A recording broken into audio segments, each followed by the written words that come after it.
ലളിതം ഗണിതം ലളിതമീ ഗണിതം. നമസ്കാരം മിടുക്കികളെ, മിടുക്കന്മാരെ. ഹാപ്പി ആയിരിക്കില്ല എല്ലാവരും? ഇന്ന് നമ്മൾ എടുക്കാൻ പോകുന്നത് എന്താ വെച്ച് കഴിഞ്ഞാൽ CBSE മാത്സിൻ്റെ ക്ലാസ് 6-ലെ ചാപ്റ്റർ 1 നോയിങ് അവർ നമ്പേഴ്സിലെ പാർട്ട് 6 ക്ലാസ്സാണ് എടുക്കാൻ പോകുന്നത്. അപ്പോൾ എല്ലാവരും ശ്രദ്ധയോടുകൂടി ഇരിക്കൂ. നമുക്ക് ക്ലാസ്സിലേക്ക് പോവാം. Okay, come on. ഇന്നപ്പോൾ നമ്മൾ ഇൻ്റർനാഷണൽ സിസ്റ്റം ഓഫ് ന്യൂമറേഷനെ കുറിച്ചാണ് പഠിക്കാൻ പോകുന്നത്. ഇന്ത്യൻ സിസ്റ്റം ഓഫ് ന്യൂമറേഷൻ നമ്മൾ പഠിച്ചു കഴിഞ്ഞല്ലോ. ഇനി ഇൻ്റർനാഷണൽ സിസ്റ്റം ഓഫ് ന്യൂമറേഷൻ. ഈ ന്യൂമറേഷനാണ് അമേരിക്കയിലൊക്കെ ഉപയോഗിക്കുന്നത്, അതായത് മില്യൺ, ബില്യൺ അങ്ങനെ പറഞ്ഞിട്ടുള്ള എമൗണ്ടുകളൊക്കെ. അപ്പോൾ നമുക്ക് നോക്കാം എന്താണ് ഇൻ്റർനാഷണൽ സിസ്റ്റം ഓഫ് ന്യൂമറേഷൻ. ഇതിൽ ഒരു പ്രധാനപ്പെട്ട വ്യത്യാസം എന്താ വെച്ച് കഴിഞ്ഞാൽ, ഇന്ത്യൻ സിസ്റ്റം ഓഫ് ന്യൂമറേഷന് പീരീഡ്സ് എങ്ങനെ വരിക? വൺസ് പീരീഡ്, അതിൻ്റെ ഉള്ളിൽ വൺസും ഉണ്ടാവും, ടെൻസും ഉണ്ടാവും, ഹൺഡ്രഡും ഉണ്ടാവും. പിന്നെ എന്താ പറയുക, തൗസൻഡ്സ് പീരീഡിൽ 2 കാണുള്ളൂ അല്ലേ? 1000, 10,000. ലാക്സ് പീരീഡിലും 2 കാണുള്ളൂ, 2 സ്റ്റേജേ കാണുള്ളൂ. 1 lakh പീരീഡ്, 10 lakh പീരീഡ്. ക്രോഴ്സിൽ പക്ഷെ നമ്മൾ പിന്നെ ഇതായിട്ട് പോകും. അപ്പോൾ ഇവിടെ ഉള്ള വ്യത്യാസം എന്താ വെച്ച് കഴിഞ്ഞാൽ, അപ്പോൾ കോമ ഇടുമ്പോഴും നമ്മൾ അങ്ങനെ ചെയ്യുക. ഇന്ത്യൻ സിസ്റ്റത്തിൽ ആദ്യത്തെ 3 ഡിജിറ്റ് കഴിഞ്ഞാൽ ഒരു കോമ, പിന്നെ 2 ഡിജിറ്റ് കഴിഞ്ഞാൽ കോമ, പിന്നെ 2 ഡിജിറ്റ് കഴിഞ്ഞാൽ ഒരു കോമ അല്ലേ? ഇവിടെ നേരെ മറിച്ച് ഇവിടെ ഈക്വലായിട്ട് 3 ഡിജിറ്റ്സ് കഴിഞ്ഞാൽ കോമ ഉണ്ട്. അതായത് ones period Indian system internal system ഒന്ന് തന്നെ, വൺസ്, ടെൻസ്, ഹൺഡ്രഡ്സ് അല്ലേ? പക്ഷേ തൗസൻഡ്സ് പീരീഡിൽ 3 എണ്ണം ഉണ്ട്. 1000, 10,000, 100,000. ഈ 100,000 നമുക്ക് ഒരു പരിചയമില്ലാത്ത സംഗതിയാണ് അല്ലേ? അതേമാതിരി മില്യൺസിൽ മില്യൺ, 10 മില്യൺ, 100 മില്യൺ. അത് നമുക്കൊരു ഐഡിയ കിട്ടുന്നില്ല അല്ലേ? അതൊക്കെ പഠിക്കുമ്പോൾ മനസ്സിലാവും. ബില്യൺ പീരീഡിൽ പിന്നെ ബില്യൺ, 10 ബില്യൺ, 100 ബില്യൺ, പിന്നെ അങ്ങനെ പോകുന്നു. അപ്പോൾ നമുക്കിനി ഒന്നും കൂടി ഡീറ്റെയിൽ ആയിട്ട് നോക്കാം. നമുക്കപ്പോൾ ഈ ഇന്ത്യൻ സിസ്റ്റം ഓഫ് ന്യൂമറേഷനിൽ ചെയ്ത മാതിരി ഒരു വലിയ നമ്പർ ഇട്ടിട്ട് അതെങ്ങനെ കോമ ഉപയോഗിച്ച് വേർതിരിച്ച്, അല്ല നമുക്കൊരു കാര്യം ചെയ്യാം. ആദ്യം കോമ ഉപയോഗിക്കാതെ അതാത് പ്ലേസിലിട്ടിട്ട് എങ്ങനെയാണത് നോക്കാം. അതായത് ഈ മറ്റേ പ്ലേസ് വാല്യൂ ചാർട്ടിൽ അതാത് ഡിജിറ്റ് ഇട്ടിട്ട് ഏതാണ് വാല്യൂ എന്ന് നമുക്ക് നോക്കാം. ഓക്കെ, അപ്പോൾ ഇങ്ങനെ നോക്കുമ്പോൾ ഈ റൈറ്റ് സൈഡും തുടങ്ങണം. 2 ഇവിടെ 2 9 6 5 4 5 1 5 7 0 2. അപ്പോൾ ഈ നമ്പർ നമ്മൾ ഓർഡർ അനുസരിച്ച് ഏറ്റവും റൈറ്റ് സൈഡിൽ നിന്ന് തുടങ്ങി ലെഫ്റ്റിലോട്ട് ഇങ്ങനെ എഴുതി വന്നു. പ്ലേസ് വാല്യൂ ചാർട്ടിലപ്പോൾ നമ്മൾ കോമ ഇടേണ്ട ആവശ്യമില്ല. നേരെ അതിൽ എഴുതി കഴിഞ്ഞാൽ നമുക്കത് ആ നമ്പർ നെയിം, ആ നമ്പർ എന്താ ഐഡൻറ്റിഫൈ ചെയ്യപ്പെട്ട് അതിൻ്റെ നമ്പർ നെയിം നമുക്ക് പറയാൻ പറ്റും. നോക്കാം. ബില്യൺസ് പീരീഡിലാണ് ഇത് നിൽക്കുന്നത് അല്ലേ? ബില്യണും ഉണ്ട്, 10 ബില്യണും ഉണ്ട്. അപ്പോൾ ഇത് രണ്ടും കൂടി എപ്പോഴും ഒരു പീരീഡ്സിൻ്റെ ഉള്ളിൽ ഉള്ള നമ്പർ ഒരുമിച്ച് വായിക്കണം, കൂട്ടി വായിക്കണം, ഒറ്റയ്ക്കായിട്ട് വായിക്കരുത്. ഇപ്പോൾ ഇത് 751 എന്ന് വായിക്കാൻ പാടില്ല, 751 തന്നെ വായിക്കണം, 3 ചേർത്ത്. ഇത് നമ്മുടെ ഇന്ത്യൻ സിസ്റ്റത്തിലാകുമ്പോൾ എന്താണ്, 2 ചേർത്തിട്ട് വായിക്കേണ്ടി വരാറുള്ളൂ. ഇവിടെ ഇൻ്റർനാഷണലിൽ 3 ഡിജിറ്റ് ചേർത്ത് വായിക്കണം. എല്ലാം 3 ഡിജിറ്റ് ചേർത്തിട്ടാണ് ഈ ഇതാണ്. അപ്പോൾ ഇവിടെ എന്താണ്, ഈ ബില്യൺസ് പീരീഡിൽ 20 അപ്പോൾ 20 ബില്യൺ. പിന്നെ ഇത് 3 കൂടി ചേർത്ത് വായിക്കുക. മില്യൺസ് പീരീഡിൽ 751 മില്യൺ, തൗസൻഡ്സും ചേർത്ത് വായിക്കുക. 545,000, 600. ഈ വൺസ് പീരീഡിൽ നമ്മൾ ഇന്ത്യൻ സിസ്റ്റത്തിൽ വായിക്കുന്ന മാതിരി തന്നെ വായിക്കാം. 692. Okay, 20 billion 751,545,692 പിടിയിട്ടില്ലേ? അതാണ് ഈ നമ്പറിൽ വരും. പിന്നെ ഇത് തന്നെ അപ്പം തന്നെ നമുക്ക് കോമ ഉപയോഗിച്ചിട്ടും ചെയ്ത് നോക്കാം. കോമ ഉപയോഗിച്ച് ചെയ്യുമ്പോൾ എന്താണ്, ഒരേ ഒരു ഇന്ത്യൻ സിസ്റ്റത്തിൽ 3 ഡിജിറ്റിന് ശേഷം ഒരു കോമ, പിന്നെ 2ന് ശേഷം ഒരു കോമ, പിന്നെ 2ന് ശേഷം ലാസ്റ്റ് കോമ അല്ലേ. ഇവിടെ ഓരോ 3 ഡിജിറ്റ് കൂടുമ്പോഴും കോമ. ഇത്ര വ്യത്യാസം. 1 2 3 ഒരു കോമ ഇട്ടു, 1 2 3 രണ്ടാമത്തെ കോമ ഇട്ടു, 1 2 3 മൂന്നാമത്തെ കോമ ഇട്ടു. ഇവിടെ 3 കോമ കഴിഞ്ഞാൽ പിന്നെ ഇടേണ്ട കാര്യമില്ല, പിന്നെ നമുക്കത് അത്രയും വലിയ നമ്പറല്ലേ, വായിക്കാൻ വേറെ മെത്തേഡ് നോക്കാം. ഇവിടെ ഇപ്പം നോക്കൂ, ഈ കോമ ഇടുമ്പോൾ നമ്മളെപ്പോഴും റൈറ്റിൽ നിന്ന് ഐഡൻറ്റിഫൈ ചെയ്യാൻ തുടങ്ങണം അല്ലേ. ഇപ്പോൾ ഇത് 1 പീരീഡാണ്, അപ്പോൾ നമുക്ക് വായിക്കാം 692. ഇത് 1000 പീരീഡാണ്, രണ്ടാമത്തെ ആദ്യത്തെ കോമയ്ക്ക് ശേഷമുള്ള പീരീഡ് 1000 പീരീഡാണ്. അപ്പോൾ അവിടെ 545,000 എന്ന് വായിക്കണം. പിന്നത്തെയോ, പിന്നത്തെ മില്യൺസ് പീരീഡാണ്, അപ്പോൾ 751 മില്യൺ. അതിൻ്റെ അടുത്തതോ ബില്യൺസ് പീരീഡ് അല്ലേ. അപ്പോൾ ബില്യൺസ് പീരീഡ് ആകുമ്പോൾ 20,751,545,692 കിട്ടിയിട്ടില്ലേ? ഒരെണ്ണം കൂടി നോക്കാം. ഈ നമ്പർ കുറച്ചൊരു ഇൻട്രസ്റ്റിംഗ് നമ്പർ എടുക്കാൻ വെച്ചിട്ടാണ് നമ്മൾ കുറേ 0 ചേർത്തിട്ടുള്ള നമ്പർ എടുത്തത്. ഓക്കെ, അപ്പോൾ എത്ര 0 എന്ന് നോക്കിയാൽ അപ്പോൾ ഇങ്ങനെ വരിവരായിട്ട് ഇടാമല്ലോ. 1 2 3 4 5 6 7 8 9 zeros ആണ്. അപ്പോൾ 1 2 3 4 5 6 7 8 9. അപ്പോൾ 9 0 കഴിഞ്ഞിട്ട് ഒരു 91, ഒരു 1 ഇവിടെയും ഒരു 9 ഇവിടെയും കഴിഞ്ഞ് വരും. അപ്പോൾ നമ്മളെങ്ങനെ, അപ്പോൾ ഈ പ്ലേസ് വാല്യൂ ചാർട്ടിൽ എഴുതി കഴിഞ്ഞാൽ നമ്മൾ മുകളിലുള്ള ഹെഡിങ് നോക്കിയിട്ട് ഐഡൻറ്റിഫൈ ചെയ്യണം ഏതാണ് നമ്പർ എന്ന് അല്ലേ. മുകളിൽ ഹെഡിങ് ബില്യൺസ് പീരീഡിലാണ് വരുന്നത്. ബില്യൺസിൽ 10 ബില്യണും ബില്യണും ചേർന്നിട്ടുള്ളത്. അപ്പോൾ 91 ബില്യൺ കഴിഞ്ഞു, പിന്നെ എല്ലാം 0 അല്ലേ. അപ്പോൾ ഈ നമ്പറിൻ്റെ നമ്പർ നെയിം 91 ബില്യൺ, അത്ര തന്നെ. ഇനി കോമയിട്ട് നോക്കാം. കോമ ഇടുമ്പോൾ എന്താ വേണ്ടത്, എവരി 3 ഡിജിറ്റ്സ് കഴിഞ്ഞാൽ ഒരു കോമ. 1 2 3 ഒരു കോമ, 1 2 3 രണ്ടാമത്തെ കോമ, 1 2 3 മൂന്നാമത്തെ കോമ. ഇവിടെ നമ്മൾ എന്താണ് ഓരോന്ന് ഈ റൈറ്റിൽ നിന്ന് ഐഡൻറ്റിഫൈ ചെയ്ത് വരണം. 1s period, 1000s period, millions period, billion period. 4 period ഓർക്കാനേ ഉള്ളൂ. 1s 1000s million billion.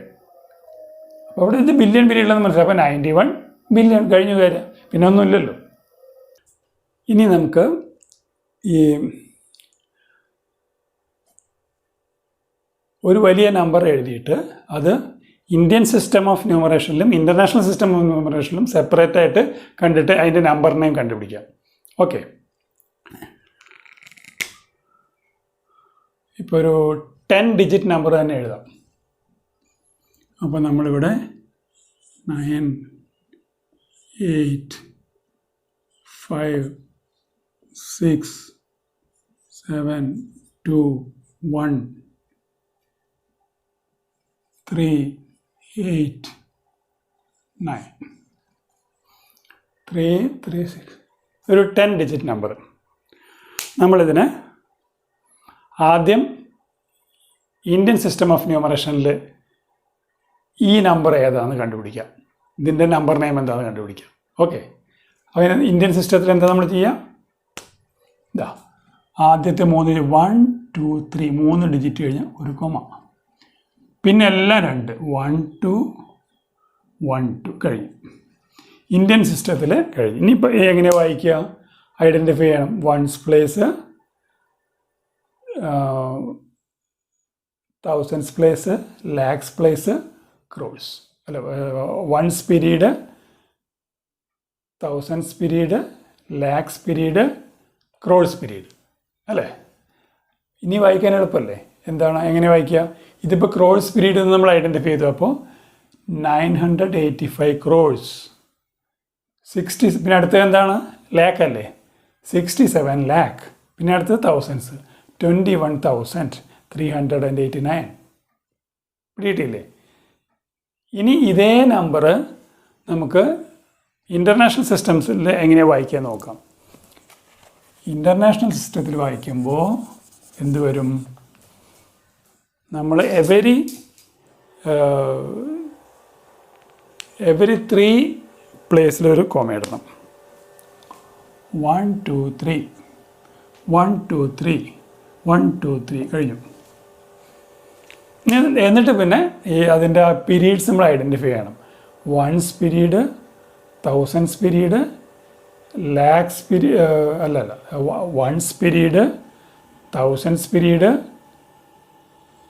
Million period, billion period. ഇങ്ങനെ 4 അല്ലേ? Ones, thousands, millions, billions. അപ്പോൾ നമ്മൾ ഐഡൻറ്റിഫൈ ചെയ്തു, ഇത് ബില്യൺസ് പീരീഡാണ്, ഇത് മില്യൺസ് പീരീഡാണ്, ഇത് തൗസൻഡ്സ് പീരീഡാണ്, ഇത് വൺസ് പീരീഡാണ്. ഓക്കെ, ഇനി വായിക്കാം. ഇത് ബില്യൺ പീരീഡ് ആകുമ്പോൾ 9 ബില്യൺ, 9 ബില്യൺ. ഇത് മില്യൺ പീരീഡ് അല്ലേ? അപ്പോൾ 800 ഇത് ഒരുമിച്ച് വായിക്കണം. 856 മില്യൺ. പിന്നെ ഇത് തൗസൻഡ്, 721,389. അപ്പോൾ 9 ബില്യൺ 856 മില്യൺ 721,389. മനസ്സിലായില്ലേ? ഇനി നമുക്ക് ഒരു നമ്പർ നെയിം എഴുതിയിട്ട് അത് നമ്പറിൽ എങ്ങനെ ഈ 2 സിസ്റ്റത്തിൽ എങ്ങനെ എഴുതുമെന്ന് നോക്കാം. നമ്പർ നെയിം എഴുതിയിട്ട് ഇപ്പോൾ ഇന്ത്യൻ സിസ്റ്റത്തിൽ വരുമ്പോൾ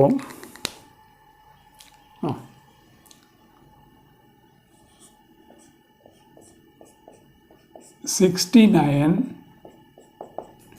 crore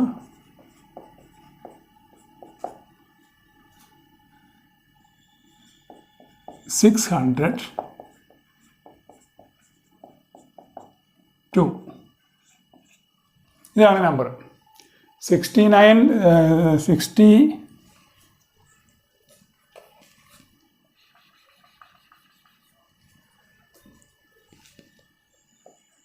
69 crore 602.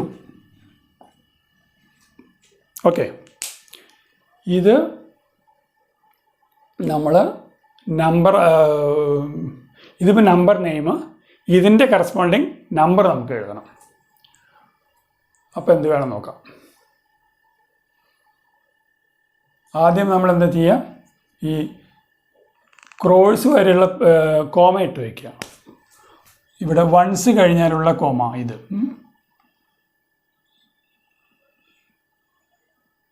Once period കഴിഞ്ഞാലുള്ള comma ഇത്, പിന്നെ തൗസൻഡ്സ് പീരീഡ് കഴിഞ്ഞാലുള്ള കോമ ഇത്, ലാക്സ് പീരീഡ് കഴിഞ്ഞാലുള്ള കോമ ഇത്. ഇത്രയും നമുക്ക് വേണ്ടു. പിന്നെ ഇതിൻ്റെ അപ്പുറത്തുള്ള ക്രോഴ്സ് പീരീഡ് ആണല്ലോ. ഈ കോമ ആദ്യം ഇട്ട് വയ്ക്കുക. എന്നിട്ട് ഇനി ഓരോന്നോരോന്നിടത്തിൽ എടുത്ത് എഴുതുന്നുണ്ട് 69 crore എന്ന് പറയുന്നത്. അപ്പോൾ ക്രോഴ്സ് പീരീഡിൻ്റെ അവിടെ 69 അല്ലേ? 69 crores. പിന്നെന്താ പറയണത്? ലാക്സിനെ കുറിച്ച് ഒന്നും പറയുന്നില്ല. അപ്പോൾ ഇത് ലാക്സിൻ്റെ പീരീഡ് അല്ലേ? ഇവിടെ 002. പിന്നെ ഇവിടെയോ തൗസൻഡ്സിനൊന്നും പറയുന്നില്ല. അപ്പോൾ അവിടെയും 202. ഇനി അടുത്തതോ 602. ഇത് വൺസ് പീരീഡിൽ 602. അപ്പോൾ 602 കണ്ടോ? 69 crore 602. ഓക്കെ, ഇനി ഇതിൻ്റെ ഇത് തന്നെ ഇൻ്റർനാഷണൽ സിസ്റ്റത്തിൽ എങ്ങനെ എഴുതാൻ നോക്കാം. ഇതേ നമ്പർ ഇൻ്റർനാഷണൽ സിസ്റ്റത്തിൽ എഴുതുമ്പോൾ എന്ത് വരും? അവിടെ നമ്മൾ ഈ ആദ്യം 3 പിന്നെ 2 2ന് പകരം 3 3 3. അപ്പോൾ 3 3 3. ആദ്യത്തെ വൺസ് പീരീഡിൻ്റെ കോമ ഇത്, അത് കഴിഞ്ഞ് തൗസൻഡ്സ് പീരീഡിൻ്റെ കോമ ഇത്, അത് കഴിഞ്ഞ് മില്യൺസ് പീരീഡിൻ്റെ കോമ ഇത് കഴിഞ്ഞു. പിന്നെ ലെഫ്റ്റിലുള്ളത് ബില്യൺ പീരീഡ് ആണല്ലോ. ഇനി നമുക്ക് ഒരു നമ്പർ വേറെ എഴുതാം. ഇതിപ്പോൾ ഇന്ത്യൻ സിസ്റ്റം അല്ലേ? ഇൻ്റർനാഷണൽ സിസ്റ്റത്തിൽ ഒരു നമ്പർ എഴുതാം.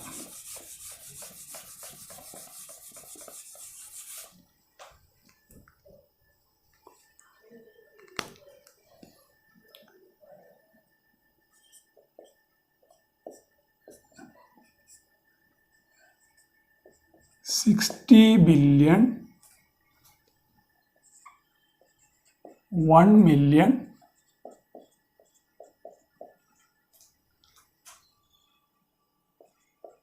6,000. Okay, 60 billion, 1 million, 6,000.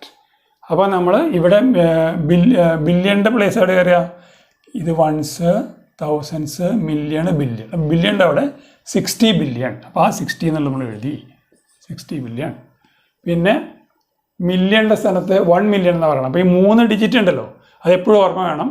ഓരോ പീരീഡ്സിൻ്റെ ഉള്ളിൽ 3 ഡിജിറ്റ് ഉണ്ട്. അതിലേതെങ്കിലും ഇല്ല എന്നുണ്ടെങ്കിൽ അത് നമ്മൾ 0 കൊടുക്കണം. 1 മാത്രമേ കൊടുത്തുള്ളൂ. അപ്പോൾ ഈ 1 പോരാ, അതിൻ്റെ ലെഫ്റ്റ് സൈഡിൽ 2 0 കൊടുക്കണം. അപ്പോഴേ ആ 1 എഴുതി ശരിയാവുള്ളൂ അല്ലേ. 1 മില്യൺ, പിന്നെ 6,000. ഇവിടെയും ഈ പറഞ്ഞ പ്രശ്നമുണ്ട്. 1000 3 പീരീഡായിട്ട് കിടക്കുന്ന ലാസ്റ്റ് ഡിജിറ്റ് 6. അപ്പോൾ ഇവിടെ 2 ഇത്. പിന്നെ വൺസ് പീരീഡ് ഒന്നുമില്ല. അപ്പോൾ നമ്മൾ ഉണ്ടോ 60 ബില്യൺ, 1 മില്യൺ, 6,000. പിടികിട്ടില്ലേ? ഒരേ നമ്പറിനെ ഈക്വൽ ടു നമുക്ക് 2 രീതിയിലായിട്ട് എഴുതി നോക്കാം.